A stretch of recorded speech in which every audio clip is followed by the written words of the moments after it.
Ladies and gents, boys and girls, and everyone else under the sun, welcome to beautiful Salobreña. We found a bit of a secluded beach here, a rocky enclave. It's known as Cala del Pardo. And as we make our way through this hard scrabble little seclusion, you can see our access point, where we encountered all sorts of obstacles getting down to this beach. And over there in the distance is the castle, the Alcazar, the ancient Moorish fortress of Salobreña, looming over the white village along the coast. And on this coast, the Costa Tropical, as it's so lovingly known, there once lived 3 princesses. They were named Zaida, Zoraida, and Zorahida. And they were triplets. Some gorgeous coastal houses here on the Costa Tropical. Flowers, whitewashed, beautiful. Look at these lovely palm trees in downtown Salobreña. They are the tropical dandelions, no? Yes, they are. Because we are, where we are? Costa Tropical. Costa del Tropical. Hola. I didn't expect this. I fucking didn't expect this. I just don't think you said that. Oh, such a cool music. And look at this little Salobreña kitty cat. Wow. That's a cute. Oh, there's a whole family under here. Oh, 2. 2's a family. We're a family. So Zoraya, Zoraida, and Zorahida, they had a father named El Hayzari. King Mohammed, the left-handed El Hayzari. And they called him the left-handed because he swung a mighty mean scimitar with his left hand. And because, well, everything he did sort of ended up not working out. And back in those days, to be left-handed was unlucky. The sinister hand, not the right hand, the left hand. Ooh, and look at this beautiful pocket of light out here in downtown Salobreña. Oh. Hola. Hola. An old El Hayzari. Mohammed the left-handed, Mo the Lefty, if you will. One day he was out in his kingdom of Granada, and he came across, well, a collection of soldiers, and they had slaves behind them, recently captured from one of the Christian kingdoms. And in this train of slaves was a beautiful Christian Spanish princess. And Mo the Lefty, he fell instantly in love. But the problem was that the woman, she was a Christian. And she had an older woman, a Duenna, with her. And El Hayzari, he told the Duenna, please, make this Christian woman fall in love with me. And the Duenna, well, she saw the practicality in the matter, and she said to the Christian, you can either be a slave and he can force you to be his prisoner, or you can become a queen and live in the Hambra with all its beautiful fountains and have power. All you gotta do is convert to the Muslim faith. Beautiful. Look at that cat. Now pretty soon, El Hayzari and his new wife, they gave birth, well, she gave birth really, to triplets all at once. And that was the aforementioned Zoraya, Zoraida, and Zorahida. And then the wife died. And El Hayzari, Mo the Lefty, he was left to raise all 3 by himself. There's the castle, the closed castle. You can see it there, you can see it there. And that castle is important to this tale because El Hayzari, he asked his astrologers. Back in those days, you consulted astrologers, men that were experienced in the stars and alchemy. There goes an astrologer right now. And all sorts of mystical sciences. And El Hayzari said, how do I raise these princesses? And the astrologer said to him, hola, hola. Wow, look at this. Leyenda de las tres princesas. Oh, Washington Irving. This is what I'm talking about. There they are. Zoraya, Zoraida, Zorahida. Oh my goodness. Wow. Wow. Wow. That was unexpected. That was tremendously unexpected. Oh my god, and perhaps that's them as well. The three princesses. Zoraya, Zoraida, and Zorahida. It's things like that. That's why we... So cool. Washington Irving. Washington Irving. Leyenda de las Tres Princesas. And where do we have it? Come on, come on, come on. Here we have it. Here we go. The legend of the three beautiful princesses. El Hayzari, the left-handed. Zoraida, Zorahida, and Zaida. Oh, I was saying her name wrong the whole time. Zoraida, Zorahida, Zaida. 6 of one, half a dozen of the other. So the astrologer said, put your triplets, put them in this tower in Salobreña until they are of marriageable age. And El Hayzari, he didn't need to be told twice. He was a little bit of a tyrant, this guy. And so he kept the beautiful princesses up here in this tower under the guidance of their aforementioned Duenna.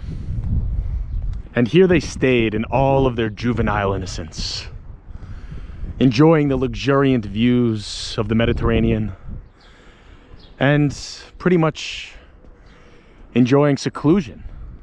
The only men they ever saw were some black slaves from Africa and other various guards around the castle. But besides that, it was the three triplets on their lonesome with their Duenna. Now one day, as the three sisters, Zaida, Zoraida, and Zorahida, were frolicking amongst the top bastion of one of their towers, perhaps in that very one right there, they espied a returning conquering party of Moors landing on the coast with prisoners. And 3 of the prisoners were very, very proud Christian knights that had been captured. One was wearing red, one was wearing blue, one was wearing green. And the 3 sisters, having not seen men of their age, or perhaps a little bit older, but have not seen men in the prime of their lives in quite a while, if not ever, being kept in this tower of seclusion as they were, they fell nearly instantly in love, each with a different soldier. Zoraida with the red, Zorahida with the green, and Zaida with the blue. Now what you need to know about these 3 sisters is that they all had slightly different characters. You see, Zaida, she was the firstborn. Although they were triplets, they were born within like 3 minutes of each other. Zaida came out first. And like most twins or triplets born first, she took the lead in most things. She was brave and headstrong and really went after what she wanted. Zoraida, on the other hand, she was the second born, and she was the sensual of the sisters, in love with the arts and poetry and singing. Very sensual and beautiful, the most beautiful of all 3. And Zorahida, she was the most innocent, born last, and born in a state of, well, shyness, timidity, but at the same time a fine appreciation for a song by a bubbling fountain, and liable to fall into fits of ecstasy when certain of her emotions were played upon. Hit the road, Jack, and don't you come back no more. So one other thing that the astrologers told El Hayzari was that when the 3 girls, Zaida, Zoraida, Zorahida, when they got to be of marriageable age, that he had to watch out for their well-being. No longer could it be the Duenna in the castle of Salobreña. And when the Duenna noticed that the 3 girls had become enraptured with these Christian cavaliers, she knew it was time to inform El Hayzari.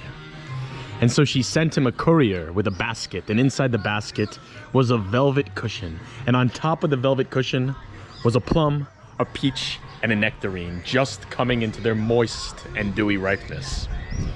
And the king, he knew that that meant that his daughters as well, to not beat around the bush, they were moist, they were dewy, and they were ripe. The Sierra Nevadas up there are still snow-capped. I don't know if you're gonna be able to see that, but that's crazy. Look at the birds, wild. Oh. The music of this place is really something else. La Botica. This restaurant's amazing. Oh, cool. Wow. Look at this. Old Spaniards in the fields. So old Hayzari, Mo the Lefty, Left Handed Mohammed. He said, all right, girls, you're coming with me. We're done with Salobreña, going back to the Hambra with Pops. As Hayzari and his 3 beautiful princesses are heading back north to the Alhambra, they come across a train of prisoners. And in this train of prisoners are the 3 cavaliers. And Hayzari commands the prisoners to bow down to him, but the 3 cavaliers refuse. And Hayzari takes out his left-handed scimitar and is about to remove their heads. Wow. That ain't bad. When the 3 princesses beg him, oh please, father, do not kill these men. Take them prisoner instead. And Hayzari agrees. That is very cool. It's one of the coolest things that I've ever seen. Muchas gracias. Here it's fine. Here we are at La Botica, and we've got the shrimp monkfish skewer. I think there's 10 seconds left on the video, so we're gonna try to do this quick. 5, 4, 3, 2, 1, monkfish only, and it's a 10. It's a 10 out of 10. Well, to finish this wonderful meal, we have a little bit of dessert wine, a sweet red. Didn't really get a type or a name or anything, but sometimes you just let the taste do the talking. Cheers. Egg shake it dry to you.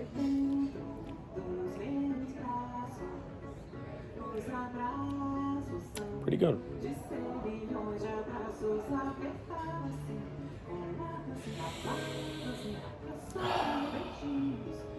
Pretty good. Well, that was a great dinner. Hola, hola, hola. And the way that the story ends is that the Cavaliers end up getting ransomed by their home kingdoms, and they are going to be able to return back to the Christian part of Spain. And the princesses are horribly depressed by this news. But the night before they leave, a secret messenger is sent to the Tower of the Infantas, where the princesses are being sequestered. And the messenger says, the Cavaliers are waiting for you tomorrow. The 3 princesses, along with Duenna, they make a plan to escape. And the Cavaliers, they're waiting for them underneath the Tower of the Infantas. And the first 2, Zaida and Zoraida, they jump down and they go with the Cavaliers. And the Duenna, she goes down. But Zoraida, the most timid of the 3, she has to decide between her love for the Cavalier and her filial love for her father, a man who she really has never known. But in the end, she opts to stay, and she throws down the ladder and she stays in the tower. And the Cavaliers, they escape with the princesses back to their native kingdom. But Zoraida, she stays behind, and she ends up dying in the tower. And her ghost haunts it to this very day. And that's the end of the story of the 3 princesses. Oh. And there's a cat, a beautiful cat. Maybe that's the ghost of Zoraida herself. Well, that's all for now from lovely Salobreña, my new favorite city in all of Spain.